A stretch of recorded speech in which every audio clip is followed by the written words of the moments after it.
Good morning, good morning, good morning. It is a beautiful day today. I started with washing the cars. The cars are already washed.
By the rhythm of the golden empire.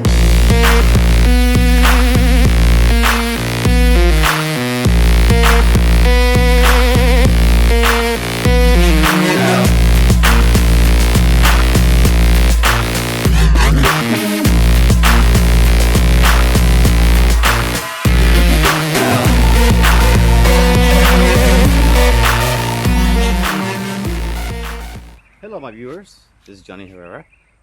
Thanks for watching my channel.